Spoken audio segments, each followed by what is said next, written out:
the other day I did one about the Kennedy assassination. So I was just sitting around just kind of pondering what I'd do next, and it occurred to me that I might do one about the assassination of his brother, since I really didn't know much about it. And my God, you have got to see this one.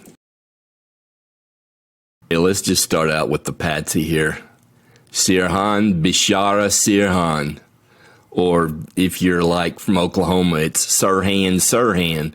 But let's talk a little bit about him. There's his picture there right after the whole thing. Okay, Sirhan, born March 19th, 1944 in Jerusalem. He was a Palestinian-born Jordanian citizen who was convicted in 1969 of fatally shooting Senator Robert F. Kennedy. He received the death penalty, but the sentence was commuted to life. Sirhan, a Christian Palestinian, was born in Jerusalem. Sirhan became vocal in his opposition to Israel, especially after the Six-Day War in June 1967, in which the country seized control of various territories, including the Gaza Strip, the West Bank, and the Old City of Jerusalem. Sirhan began directing his anger at Senator Robert F. Kennedy, who expressed support for Israel while campaigning for the Democratic presidential nomination in 1968. So there you have it. He's a perfect patsy. He hates Kennedy, and he did, because of his support to Israel. And then the United States was going to give 50 Phantom jets, the top-of-the-line tech back then, going to give it to Israel, and that's just really what tripped his trigger. So, he's the perfect patsy here. Perfect. Okay, now this is what's going to blow your mind, because no one is denying this, what I'm about to tell you. No one's denying it. It's all absolutely factual. There were more bullets fired than he had in his gun. Think about that. Let me read you here. In addition to the 3 gunshots hitting Kennedy from behind and a 4th bullet that passed through his coat, 5 other people were shot and injured, totaling 9 shots. Sirhan's .22 caliber revolver only held 8 bullets, so another person would have had to be shooting as well. Within hours, FBI agent William Bailey found 2 additional bullets lodged in the pantry door frame, increasing the bullet count to 11. Police and FBI photographs showing 2 more bullet holes in the pantry door divider and another hole in the jamb of a backstage door suggest 4 more shots may have been fired. Additionally, 2 witnesses reporting hearing at least 12 shots. Now let me play to you what the sound expert has to say about it. Here we go. Did the shots come from another gun? An accidental recording of the assassination, made by a Polish reporter covering the campaign, might hold the proof. Engineer Phil Van Praag is one of the world's foremost experts on recording techniques and has spent years working on the tape. The microphone that Brzezinski used was very similar to this microphone, had a simple on-off switch, and it is because of the fact that he inadvertently left that microphone in the on position that we now have the only known audio recording of the shooting that occurred in the kitchen pantry there at the embassy room. The shots in the original recording are almost inaudible. But using modern digital filtering, Phil has managed to isolate much of the background noise. Okay, what we're hearing here is a filtered so as to accentuate the shot sound and minimize the crowd noise and background sounds of shots 7, 8, and 9. And this is pretty much real time. Okay? Now there are actually 3 shots in there, but again, most people, at least in the beginning, will hear them as 2 shots. By analyzing the entire tape, Phil was able to isolate far more shots than the 8 that Sirhan's gun could have fired. From my analysis, I was able to discern 13 gunshots. There may have been more, but it's important to recognize that there were 13 gunshots over a very short period of time. If Phil has identified a second gun at the scene, does that mean another killer? My research does not prove or disprove a conspiracy. The mere fact that 2 guns were fired does not in itself prove a conspiracy. Oh no, that's not a conspiracy. Oh, well, hell, there was probably just 2 different guys down there at the same time who just decided to shoot him independently of one another. Yep, I think so. Yep, that must have been what it was. Oh, but it gets even better because all the shots were fired from behind him at extremely close range, while Sirhan was in front of him and never got within 6 feet of him. There were hundreds of people standing around, and they all grabbed him. Let me read to you here. According to respected L.A. County coroner Dr. Thomas Noguchi, who performed the official autopsy, 3 bullets that entered Kennedy's body were fired from behind him at close range. The fatal shot, Noguchi concluded, was fired from approximately 1 to 3 inches behind Kennedy's right ear, penetrating his brain. 2 other bullets entered his right armpit, and a 4th went through the shoulder pad of his jacket. And I can hear it now, man. Why, that doesn't mean anything. Those bullets might have just turned around and come back on him, kind of like that magic bullet that hit his brother. Just jumping all around, hitting a bunch of folks. Okay, now that was the official coroner's report. That's not disputed. It's all written down. If you lived in California, you could just go over there and check out that coroner's report at the courthouse and look at it. And I can see now, you'll say, oh, yeah, if that were true, it would be on the news and everybody would know about it. And when people say that kind of shit, that's about the time I start to pull my hair out. But anyway, Eugene Thane Caesar was an employee of Robert Mayhew's private security firm that performed top-secret activities for the CIA. Now, since all the bullets came from immediately behind Kennedy, the only one who could have possibly fired them was that guy there, Eugene Caesar.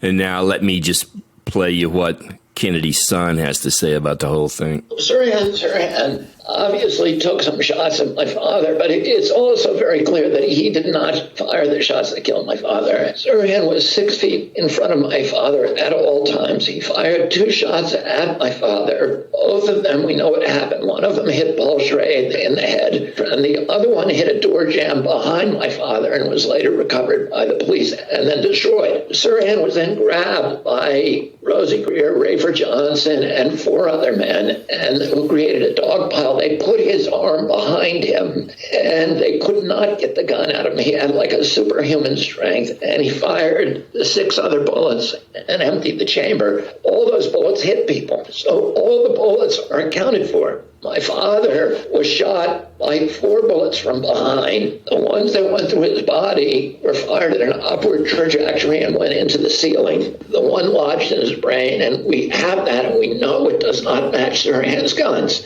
All 4 of those shots were contact shots. In other words, the barrel of the gun was touching my father's skin or clothing. They each left carbon tattoos in his skin. Whoever fired those shots was standing directly behind my father, holding the gun against him. And the man who was in that position was Eugene Thane Caesar. Sirhan was clearly a distractor. My father must have known that Caesar was shooting him because he turned and pulled off Caesar's clip-on tie.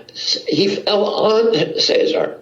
And when Caesar got up, he was seen by a dozen witnesses with his gun out. He later claimed that he had pulled the gun out to fire at Sirhan. He's changed that story again and again and again, and he disposed of the gun and lied about it. Lisa Pease, she was able to find employment applications of Caesar in which he admits that he worked for the CIA. Police collected all the photographs that were taken in that room that night, 2,800 photographs, and destroyed them. Police who were specifically assigned to investigate his death were all CIA people who had been pulled out of service in Latin America and brought up to serve on this, special unit. It was called Special Unit Senator, and they did a cover-up.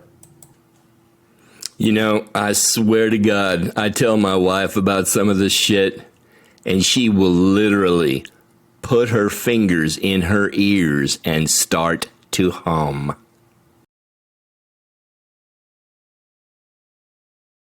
Now, there's no denying that Sirhan was a shooter. He was there with a pistol, and he did fire shots. But to this day, he says he doesn't remember any of it.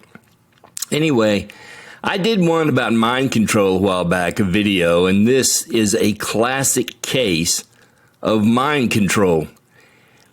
He was even hypnotized later on in an effort to restore his memory of the event, and he could only get to the point of firing, at which time he says that all he saw in front of him was a ranged target, as if he were back on the firing range. And I'll just read this. Sirhan said under hypnosis that on a cue from the girl, he went into range mode, believing he was at a firing range and seeing circles with targets in front of his eyes. He actually said that she pinched him on the shoulder, which is a classic post-hypnotic trigger to set him off. In media interviews that took place within hours after the assassination, eyewitnesses said that they saw a girl in a polka dot dress in the kitchen next to the gunman. She was later seen running down a fire escape and said, "We did it, we killed Kennedy." And there were 2 people heard her say that. Now, the CIA definitely had programs in mind control. That all came out in the Church Committee hearings in 1979. It is a matter of congressional record that they did do that, and they probably still are doing that. So there you have it. I mean, it certainly looks fishy to me. If it smells like a duck, looks like a duck, quacks like a duck, and walks like a duck, then it's probably a duck. Now, as previously alluded, the CIA, predictably has their fingerprints on this. And I'll just read you this here. Authors David Talbot and Lisa Pease have identified Howard Hughes's right-hand man, former FBI agent, and the CIA's Castro assassination plot coordinator, Robert Mayhew, as the likely planner of Robert Kennedy's assassination. Multiple government documents prove that Mayhew worked for the CIA in assassination plots and other covert activities in the 60s. Mayhew also admitted to Talbot that he hated the Kennedys. Mayhew's principal accuser is former top Howard Hughes executive and Mayhew associate John Mayer. Mayer knew that Thane Eugene Caesar was an employee of Mayhew's private security firm that performed top-secret activities for the CIA. Mayer also described suspicious conversations he heard between Mayhew and Donald Nixon, Richard Nixon's brother, shortly before and after the assassination, and wrote about them in his diary, partially published by Gerald Bellay's Age of Secrets. Hughes had long been a major financial contributor of Richard Nixon and a close collaborator with the CIA. Mayer, now 88, has continued to try to get his information about the case out to the public. And if you'll remember back in the Kennedy video I just did, Nixon was prominent in that one too. So now here's John Kennedy's brother, who's just sealed up the Democratic nomination to run for president in 1968, and who's probably going to win. And if he does, he's going to use the power of the presidency to get back at all those sons of bitches who killed his brother. So, is it any surprise that he got assassinated? I'm amazed that there weren't more precautions taken. It just seems people back then were so naive, and they believed in the system. They always thought that maybe there was a bad apple here and there, but the system was good, unlike today. Okay, so what good conspiracy story would be complete without a cover-up? And there was one, so let's get into that. Sirhan's lead attorney, Grant Cooper, who had the threat of an indictment hanging over him for lying about the source of stolen grand jury transcripts in another case, never raised any of the obvious discrepancies at the trial. I mean, hell, the bullet they found in Kennedy's brain didn't match up with the gun. So anyway, you had this crooked attorney who was going to go to jail, and they wormed him into the case. And, of course, naturally, they had leverage over him to essentially blackmail him into taking a dive on it. Researchers later discovered that the two LAPD officers in charge of the investigation were connected with the CIA. Oh, gee. The LAPD were working closely with the CIA on their Operation Chaos program in the late 60s, using domestic surveillance, agent provocateurs, and other tools to target anti-war and civil rights activists. The two men in day-to-day control of the LAPD investigation, Enrique Hernandez and Manuel Pena, had both trained police officers in South America for the CIA connected Office of Public Safety. Pena signed off on every report and decided which leads to follow and who to interview. According to FBI agent Roger Lajeunesse, Pena had performed assignments for the CIA for a decade. So, now you've seen it.